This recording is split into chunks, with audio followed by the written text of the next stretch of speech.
So I've got a bunch from Team Cain because once I watched the Law Drift video, I went, what other things can I pick out that are kind of interesting?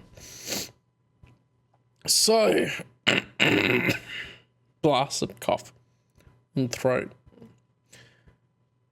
I thought this could be an interesting of why I hate cultural references by Timothy Cain. Hi everyone, it's me, Tim. Today I want to talk about why I hate cultural references. Now I almost said why I hate them in games, but I also hate them in TV shows and movies, pretty much any of my entertainment books. So let me talk about what I mean by the references and why I don't like them, even just not in games, and what my advice would be for you to do if you absolutely cannot bear not having a comment about something. So this is one of the things I feel like cultural references, before he defines it, are a thing that date entertainment a lot more. So a lot of the timeless pieces of fictional media especially end up maybe having subtle cultural references, but they don't have overt ones that feel like you're missing out on a reference. Say like Bill and Ted's Excellent Adventure and stuff. You wouldn't know some of the people that they mention, or like some of the cultural references that they make in another few generations time type thing. And yet something like Star Wars, you don't have cultural references, so you can enjoy that just as much as far as the story goes. Stupid ass cough. I mean cultural references. I just don't mean you making reference to a song you like or a movie you like or a book. I'm talking about anything, anytime you reference anything cultural, a famous person, a band, a movie, a book, a TV show, an event. I know if you watched my video on why I left Fallout 2, I think Fallout 2 went overboard with these. They had an awful lot. I haven't seen that video. That'll be interesting to check out. And there's a link below about it. It's about 8 minutes into that. I think I talk about why I thought it was too much. And there are people who go, but wait a minute, Fallout made references to cultural events. We did, but almost everything we had that was super obvious was put into one of the random lucky special encounters. And that left the rest of the game feeling like, okay, it's more timeless. Like I said, I'm glad Fallout New Vegas hid all of that stuff behind a Wild Wasteland perk, so you could decide if you wanted it. So those of you who like it can get it, and those of you who don't they just don't have to be there for you anymore. And yeah, it's good to have the option for it as well. I think that's a bonus of New Vegas for sure. The reason I don't like making cultural references is it suddenly roots your game in a particular time. And I prefer games to be timeless. And by rooting, I mean you've now locked your game into a particular point in time that only a particular audience will get. And in a few years, people will wonder, that's funny. That I don't know who that actor is. Why are they making a big deal about this actor? What am I supposed to know who that politician is? What will happen is your game or your TV show or your movie or whatever basically starts to feel dated really quickly. Now, who was it that I'm thinking of? Burt Reynolds. I only know about Burt Reynolds because he's in Saints Row the Third. I don't know anything about the guy outside of that, pretty much. There's been one or two other references in things, but it clearly sets your game or your movie or your piece of entertainment in that time period for an audience that would get that. Or even not even that time period, like certain countries. So, like, as an Aussie, I hadn't really heard of Burt Reynolds.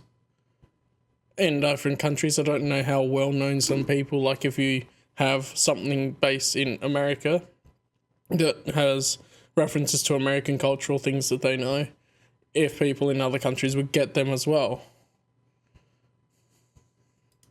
I know that when I watch TV shows, especially old TV shows, like things I was into in the 80s and 90s, when they had guest stars on, and I don't remember who those people are, I liked it when they didn't make a big deal about them. When they just had, there's an actor on, and you kind of recognize them, and you're like, oh, I think I know who that army colonel is, or hey, that woman playing the doctor, wasn't she in some other movie I saw? But if they make a big deal about it, they're like, and tonight's guest star is Bob Smith, and you're like, I have no idea what Bob Smith is. Or one of the actors makes a reference to something like, blah blah blah, look at me, I'm Bob, I'm George Bush, and suddenly everybody born in the late 90s and later are like, what, why is that comment funny? Either they won't know who George Bush is, or they don't know which George Bush you're talking about, or they don't remember some event that your phrase referenced about what that George Bush did. It just... Yeah, this happens to me with American political stuff a lot. Like, people mention on the internet something about American politics stuff, and I'm like, oh, who? And like, I hear like there's a couple of the big names, like obviously George Bush a bit, but I don't know the story behind it. I just go, okay, George Bush, funny. But I don't really understand why it's funny properly. Anyway. Suddenly, your show is dated, and it will age quickly. As people say, age like milk. Part of it, part of my dislike of cultural references extends to this channel. I don't just like having timeless games, but I kind of wanted this channel to be more timeless. It's one of the reasons I'm saying I'm not going to review games or whatever, because games come and go. I want to talk about game development, which is and practices you should follow. That is kind of what I've felt with my stuff too, is like streaming is obviously a bit different. We talk about what's relevant to today and some stuff coming out, but so much of it, like playing through the games and stuff, I've thought, well, this can be a timeless thing that people can watch years later and still enjoy it just as much as the first time. As best I can, of course. Like, that's a bit different when I'm doing it streaming, but of course, it's a bit like it's really nice. I've been enjoying streaming it, and I would hope that it doesn't date it too much with some of the things. Will help you make a good game. And talking about whatever the outrage of the week is not going to help. Some trailer came out that wasn't perfect, or made you think the game was going to have a feature it didn't have, and now you're angry. Or maybe a game had a shocking cutscene in it, and you think everybody should be outraged at this. Or you want to talk about Sweet Baby or Brexit or whatever you think people are going to care about. They're not in a few years. Now, if you're younger than me... Yeah, there's a reality check, isn't it? Like, so many of the things, like, okay, cool, that's sort of going around, but it's like stuff like Sweet Baby and that are symptoms of a larger issue anyway. And so you end up going, well, people won't care about Sweet Baby later. It'll be some other company that they might be complaining about. This is something I hate saying, but you're just going to have to trust me, that 90% of the things that you think are important, you yourself aren't going to care about or even remember in 10 or 20 years. And the 10% that you are, good luck telling right now which of those things, which are the 90% and which are the 10%. Because you're going to... There's some things that are stable ones, but those fluid things, those topics that are only in this time, definitely, like recently the 10-year anniversary of the Star Wars Expanded Universe being sidelined, that is very much a thing of course I thought that I would still be caring about it 10 years later at the time, but perspectives change even when I still care about it, type thing. Be pleasantly or unpleasantly surprised in a decade or two what things you thought were just so desperately important that you now think are stupid. So good luck on guessing those. I'd recommend that you not try, or if you do try, don't do a public guess, which is you putting something into a game you're making so everybody can see it, and then hoping people still think it's important in a few years. Because seriously, forget years. No one's going to care next week or possibly even tomorrow. Things just change so fast. I've tried to make videos here that if someone watches them next year or 10 years from now, they may go, oh, that's something I'm working on in my game. I'm going to try to make a loot table like that, or I'm going to try to organize my code like that, or I'm going to try to make load and save games like that. That will help you. If I start mentioning, remember that cutscene with the bear? They'll be like, I have no idea what this guy's talking about. So. Yeah, and you know what he's talking about, right? Is Baldur's Gate 3 with the bear, the cutscene with the bear. Infamous now, but like 10 years time, who cares? But I really like the approach of like tutorials will always be timeless as long as the principles remain the same. So with video editing, I've noticed a lot is like transference of skills from like Sony Vegas Pro to Premiere Pro or Sony Vegas or whatever, the Vegas editing software, to Premiere Pro and then to DaVinci Resolve is very much there's very common transferable skills in them, and you could do the same sorts of things even if they're done in a little bit different way or with some different keystrokes. You can do the same sorts of things with them, and so you can create tutorials for things that do last and are still relevant years later. Try to have the same goal for your game. Try to make that timing. Bling. Try to have the same goal for your game. Actually, an interesting point, because Metal Gear Solid does make a lot of cultural references in the setting, but the way that it references it is that it's part of the setting, so you are informed enough to. You kind of disagree. I mean, there's a point. I'll share some more thoughts afterwards, but yeah, exactly. But that's it. I feel like MGS is set properly in the way of what should we call it? It frames it enough that you can understand everything that's going on if you're playing the game years later and you don't understand it. Something that, even though you're making it now, people will still want to play it next year. And they'll understand it. And they'll get it. Now, there are a whole bunch of other things you should worry about making a video game timeless or seem timeless. I've got a few topics that he's bringing up that like there's two more videos. He's Timothy Cain. He wrote he did the first Fallout game.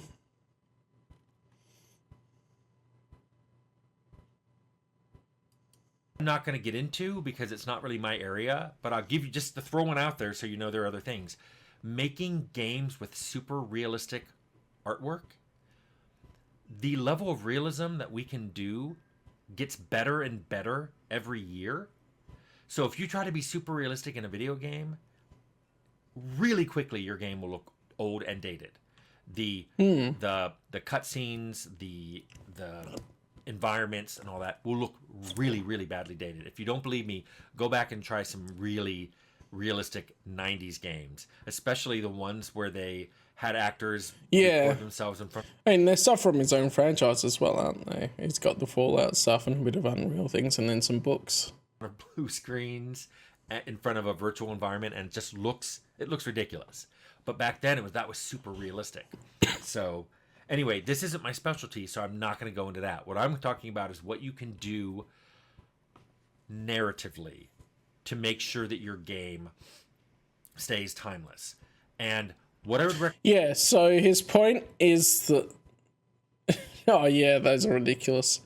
There's his main point is that you're dating your game or piece of entertainment by putting in lots of cultural references, where if you hold back and don't make that at least as prominent, then your game or piece of entertainment. He's got it in context of games because he talks about games a lot, but it will be more timeless later on for people that don't understand the cultural references. Recommend is if you absolutely positively are not convinced and you must add a cultural reference, I recommend that you follow the same rule that I use in my games for humor, and that is add the reference in such a way that if the person reading or hearing or whatever, however you put it in there, if they don't get the reference, they don't even notice that a reference was made. I agree with this. They don't notice a reference is made, or they might notice a reference is made a little bit, but like the joke or dialogue doesn't revolve around the reference. He's a game dev. So that way they don't feel left out. Like, he did the first Fallout game. I don't know if he's doing much now, but they don't feel like suddenly they missed I'm something. not sure what else he's done 100%. By the way, they won't blame themselves. They'll blame your game. And that's the big problem with all this, is if you give someone a reason to think that the game is doing something that's leaving them out. He created Fallout, and what has he done? He did some programming for a couple of other games. So his games are Bard's Tale Construction Set. Oh, that's that poster next to the Fallout one there. That's from his previous game. And he did some stuff on Fallout 2. Obviously mentioned leaving it there. He did programming for South Park Stick of Truth. You'd know that one. He directed The Outer Worlds. Okay. He was a programmer on Vampire the Masquerade Bloodlines. Let's just show the list. Those are the ones that are actual his games that he's worked on. Yeah. I haven't played Bard's Tale. Like, most of these I haven't played, obviously. The Outer Worlds I played. There was room for narrative improvement in that, but it didn't rely on cultural references. And there's a few others, like Star Trek Starfleet Academy and stuff. But yeah. Rather than feel left out, they just think your game is dumb and move on.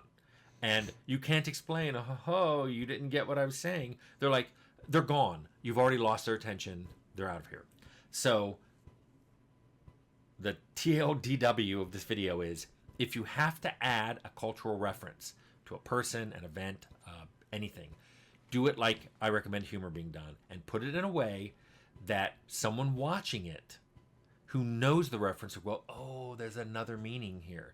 And everyone else will just get whatever it is that person is saying, or that scene is showing. They'll get the surface part of it. They'll understand what they were supposed to get, and they'll move on. So if you do that, I think your games will last longer and be talked about longer than as opposed to being the outrage of the week. So that's my recommendation on how to make a more timeless game. Hope it helps. So obviously there's some key things there. It's like he obviously at the end goes, well, if you're going to put in a cultural reference, write it well. That's the long and short of it, isn't it? You got to have good writing for it. Yeah, I think that his goal would be to make a timeless game, right? Which is, they're trying to, like, if it's a game dev that goes, oh, I love this thing, I want to put a reference into it, and they're doing it in the way that's overly obvious and will fall flat for anyone that doesn't understand the reference, and what am I thinking of? There are some good things of, like, where something is referenced something else, and it has led to people rediscovering it. Say, for example, Roundabout at the end of JoJo's Bizarre Adventures, but it works really well as a piece of music for an ending anyway, or something like that. But my main thing I was thinking of through this is, like, a good example of something that won't be timeless, or it will be like a slice of the time period it's released in, is Ready Player One. Like, the book and the movie are very different, but both are chock full of references that are only for those time periods where they came out. And so people reading and watching it later would miss so much. Say we go various generations in the future, people won't be able to watch that movie or that and get all of the bits and pieces of references that are in it.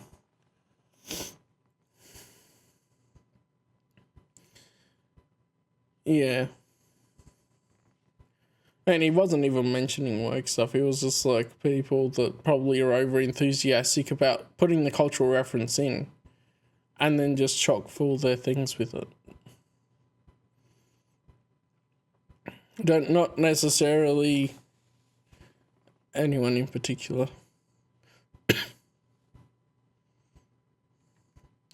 Whoa. You want to try and think the best of people as much as you can, don't you? I guess. And that's true for a lot of indie devs, isn't it? And like Larian and stuff.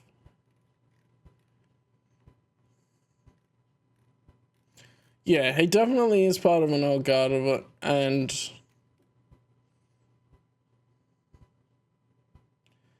that's a good point too. Borderlands 2, like the Borderlands series does a lot of cultural references.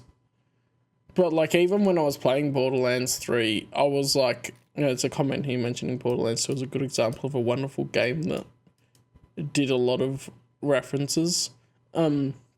Borderlands 3 was just so cringe to me because they put so many of the cultural references in. And I think that a lot of game devs do want their games to be good, even if they want to try and put a message in it. They still want their games to be good.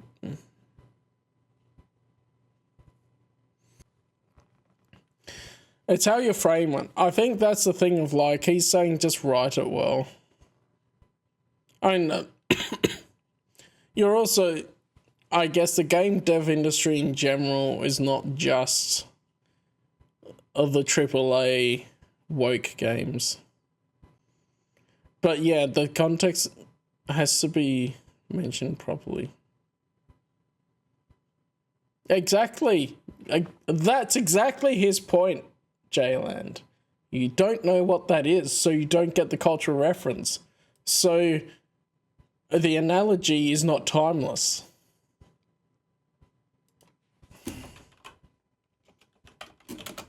Pretty sure there's Lord of the Rings. Yeah. The massive battle. The one where they do it for Frodo! That's exactly Tim's point, though. And I love how they came up in the chat.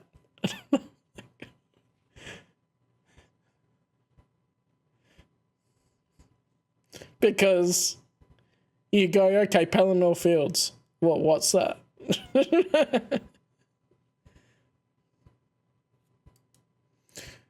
And then the Siege of Gondor, like someone, like the Lord of the Rings movies have been a while now, and younger people may not have watched it or read it, especially read it. Not many people read now.